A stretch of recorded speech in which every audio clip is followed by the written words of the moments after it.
बिस्मिल्लाहिर्रहमानिर्रहीम। अस्सलाम वालेकुम। उम्मीद करती हूँ आप सब ठीक ठाक होंगे, खैरियत से होंगे। अच्छा, मैंने ना ये आप सबको अपना टेडी बियर दिखाना है। ये मैं टेडी बियर लेके आई हूँ अपने बच्चों के लिए। मेरे पास ऑलरेडी 3 से 4 पड़े हुए हैं पहले से ही, लेकिन ये मुझे प्यारा लगा, मैं ये ले आई। तो जब मैं घर में लेके आई तो मेरी 4 बेटियाँ तो वो ना आपस में झगड़ने लगेंगी, मैंने लेना है मामा, मैंने लेना है। मैं असल में बड़ी से छोटी के लिए लाई थी, और अब ये जो चारों हैं आपस में लड़ रही हैं कि मैंने इस तरह का लेना। मुझे इस तरह का कहीं और मिला नहीं, मैं दोबारा भी गई थी। तो अगर आपके करीब कोई इस तरह का टेडी बियर हो तो प्लीज़ काइंडली मुझे बताइए, ताकि मैं उनके लिए भी ले सकूं।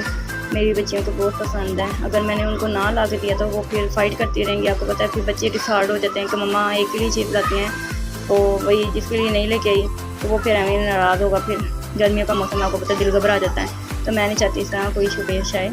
तो आप प्लीज़ मुझे इस तरह का टेडी बियर अगर आपको पता है कहाँ से मिलेगा, मुझे आप ज़रूर बताइएगा। ओके, अल्लाह हाफ़िज़। अपना ज़्यादा से ज़्यादा ख्याल रखें। गर्मियों का मौसम, पानी का इस्तेमाल करें, धूप से बचें, घर में ठहरे रहें।